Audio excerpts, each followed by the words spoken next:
Good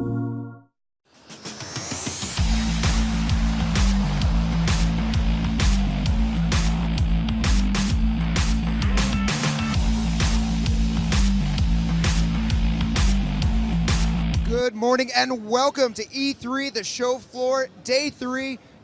The eyes are starting to get a little heavy, the voices are starting to fade, but this is a game that I have wanted to get on here the entire time, Assassin's Creed 3, and this is Alex Hutchinson, the creative director on Assassin's Creed 3. How are you doing, sir? I'm good. As you said, the voice is going. Yeah. It's been a long couple of days, but we're really excited to show the game. Something that I have to imagine has been keeping you going is the fact that speaking with media, speaking with people on the show floor, Assassin's Creed 3 in the absolute upper echelon of potential Game of the Year, E3 Game of the Year candidates. How does it feel to have such a great showing?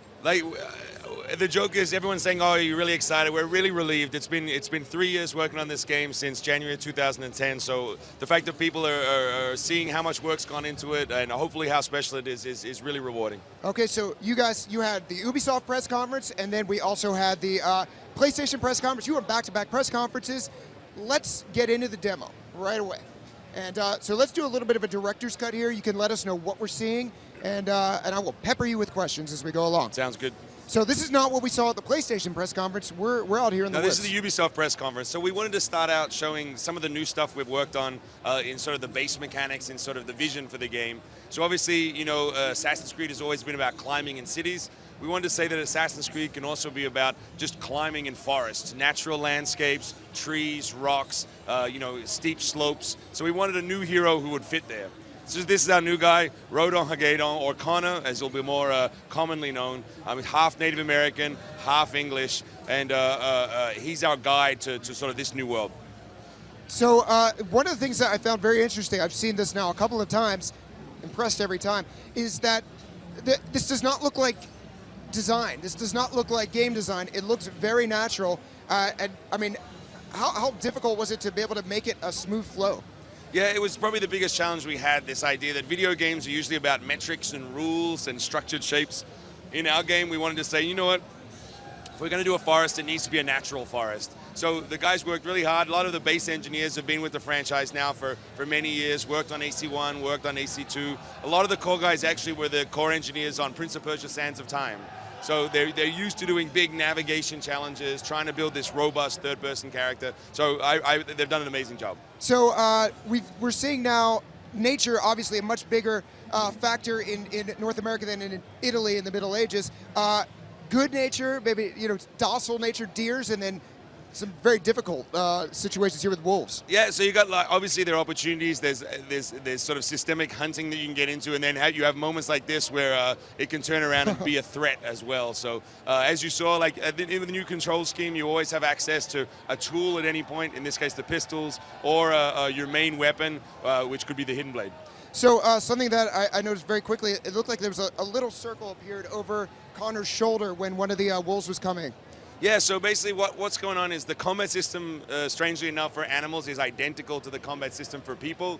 But we found that when we were testing it, a lot of players didn't really understand it immediately, so we just popped the buttons up. But it's the same combat system. You can counter an animal the same way you would a person. Oh, very cool. All right, so here we are. We're in, I guess, an encampment. Yep, so we're in a camp, so we wanted the crowd to be not only, beautiful and believable and part of this sort of historical setting, but we wanted them also to give you opportunities. So in the crowd in our game, you can get a side quest, you can take part in different sorts of activities, so it's also a source of gameplay. So that side quest had something to do with bringing some meat back to the camp, and now this is more of a main story quest, yeah, correct? Exactly. So we wanted to show that you're sort of layering. So on your way to the main story missions, you can sort of complete different side quests. But your goal, as always, in an Assassin's Creed game is to find and sort of dismantle this Templar conspiracy. So over the past few Assassin's Creeds, especially when we went from 2 and all the way up through Revelations, more and more things were layered on. How many, and a lot of them were really fun, like, gathering property and den defenses, and you had a whole team of dudes you could call in, other assassins. How much of that is coming into Assassin's Creed 3, and how much is sort of resetting the level here? As much as possible. We had kind of a no retread rule on the project, which was we didn't want to have a feature be in the game just because it had been in previous games. So as much as possible, everything is brand new. It's a brand new hero, brand new setting, brand new time period, obviously, and all of his gear as well. We've tried really hard to make sure that it's fresh, that it's new, and if we didn't need it, we didn't build it. All right, so here we are. Some red coats are here. And yeah, so this is a little bit of a view of the new combat system. Connor is a dual-wielding specialist, so all of his weapons are sort of, he has two in one. So here it's the tomahawk and the hidden blade. With all kinds of new opportunities to build in sort of historically accurate elements like line infantry and trying to sort of embed them in the combat. So we saw a couple different things very quickly here, because Connor's very adept moving from weapon to weapon. When he was up in the tree, threw like some sort of noose dart. Yeah, it's like a rope dart. Like, it's probably the most artistic license we took with any weapon in the game, but it's based on a Chinese weapon where it's basically a knife that you throw, has a cord that you can pull back. So it does exist. You probably couldn't hang someone from a tree with it, except in Assassin's Creed, but no, it does exist. Cool. Seen a couple of those. So another mechanic we saw very quickly was the ability to take a human shield when the musketeers were lining up. Yeah, so we had this issue. We knew there were more guns in the period. We needed to work into it, but we're still primarily a close combat game. So we just wanted to get that idea that at range, you're at high risk.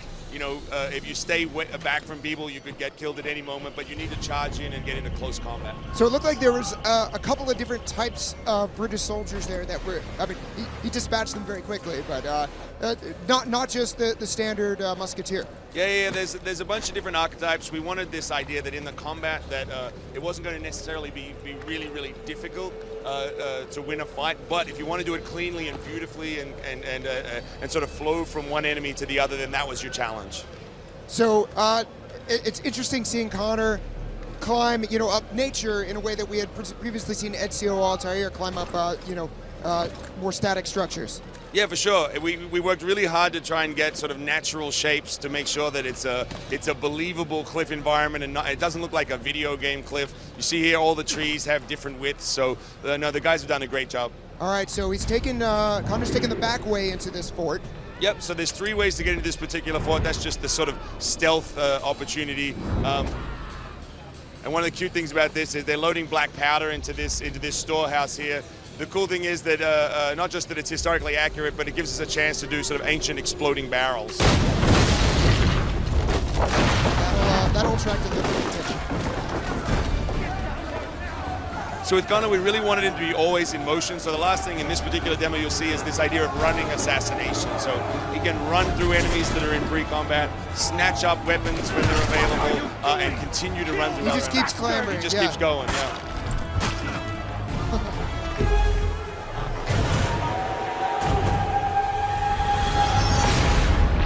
Pretty awesome.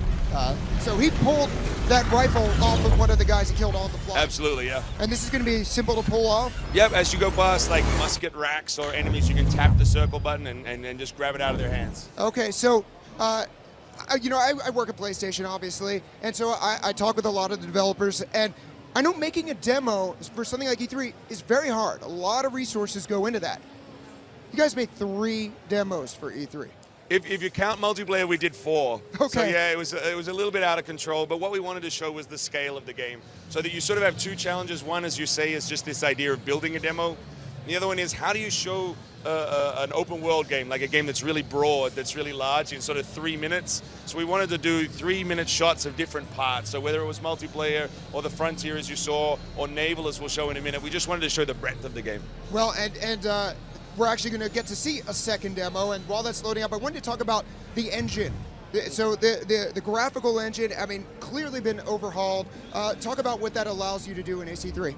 Yeah, so it's obviously not new hardware yet, but we wanted to go back to roots and say, okay, an engine is basically something that drives gameplay. So what can we work on? So we rebuilt navigation, we rebuilt fight. We worked on deforming snow so that we could sort of get gameplay in the winter. We worked on the naval, as you'll see here, in water technology. So a bunch of things just to really try and blow it out of the water. Yeah, so to speak. That was the segue of the year right there, Alex. It became very clear to me how far the tech and the engine has come when I first saw this during the PlayStation press conference, because there was a lot of water in Sofia or Istanbul, Yep. but it didn't look quite this beautiful. Yeah, so this is a full dynamic water simulation now. So whether it's wind or water or waves, basically we have full control over it. So during this demo, we'll switch from beautiful sort of Caribbean Sea into a raging storm. Due north of So here. who is Captain Jack Sparrow here? It's still Connor. You're still Connor. We decided to, people were talking about the outfit for a while, so we thought we'd give him a new outfit, a much more period appropriate outfit for the naval. Okay, I was wondering that during the demo if that was somebody else, but Connor's seems to be a pretty a real Renaissance man, if you will. He's a jack of all trades, indeed. Yes. So let's talk about what the player is controlling here in this sequence. Yeah, so one thing we heard a lot of, and we want to make sure people understand, is you're in complete control of both navigation and combat. So it's not on rails. You can go where you want. It isn't quite open world in the sense you can't sort of sail up to Boston, but this is a huge map taking up several kilometers. So you can sort of you have a lot more room than some people suspected. So where are we in the story here? You're in sort of the middle of it at this point. It's not truly a story mission in the sense that it will play out exactly like this. We wanted to highlight all of the stuff, whether it's the ability to change weather, whether it's the kind of enemies that you'll encounter. So yeah, it's more just a demo of the style of gameplay. There's been a lot of games that involved pirates, Sid Meier's Pirates, and Age of Booty. There's plenty of others, but never really seemingly told from this perspective. So what did you draw on to sort of design the gameplay? I think that was one of the cool things, is that it's kind of scary when you say, has anyone done this before? And everyone's like, no, I don't think I've ever played this before. But luckily, the game is so big that we thought, this is a risk worth taking, where we can sort of get a new emotion, a new feeling, and you're always still a third-person character. You're still the guy driving the ship. You're not the boat itself. So hopefully, yeah, if people haven't played it before, then that's awesome for us. Yeah, one of the things that everyone was buzzing about after this demo at the PlayStation press conference is the sea starts off very placid and then starts getting really, really rough. Yeah, I think the dynamism is the heart of it, and we found all kinds of cool stuff when we were working on it that we didn't expect. Because basically we're pitching, it's kind of like a dogfighting game, but on a plane. And then when we started building, we realized because of the sea, you get these kind of natural obstacles. Sometimes the boat is hidden by waves, sometimes it's revealed. So it's I think it's a really fresh experience. So in this sequence, we're tasked with taking out a number of galleons and privateers. I'm trying to sound smart about boats. I don't really know. So you're trying to sink this particular boat that you'll pass right now, and then the other boat you're trying to board. So you can switch weapon types in the same way that you do as Connor. So you can choose to sort of target the hull of the boat to try and sink it, or later you can choose to take out the mast themselves. So in the final version, we'll likely have a little bit of a HUD to help you out. This is more cinematic. Yeah, we cleared out the HUD just to make it look as pretty as possible, but it's actually identical to the character HUD. Okay, well, exactly what you're familiar with here. So the ocean started getting rough. The tiny ship was tossed. I think that there's something magical about that. There's sort of the vague seasickness of seeing a boat at sea. So as we're leading up, what were those that were? So chain shot, basically. Once you choose if you want to take out the mast and board the boat, you need to switch to chain shot. It'll rip the mast out, and then you can swing around and pull up beside that boat and board it. So we only have these two demos, but there was two more that you showed during the show. One was Boston. Talk about what you're doing new in the cities. Yeah, so the cities, we wanted to show a bit more of the detailed gameplay, so all the new stealth stuff, so you can hide in the crowd. Anytime there are two people close to each other, it's an opportunity to be hidden from sight. You can take up new positions in what we call stalking zones, which are big, like high grass that you can move through. So really, we just tried to show all of the new low-level gameplay. That's something that I think we saw very briefly in the last demo was when Connor was sneaking up on the deer. He was going through some of the underbrush. Exactly. And that'll sort of engage automatically? Or? Yeah, absolutely. Just as long as you're moving slowly through it, it's automatic. All right, very cool. Now it's time to make it personal, it looks like.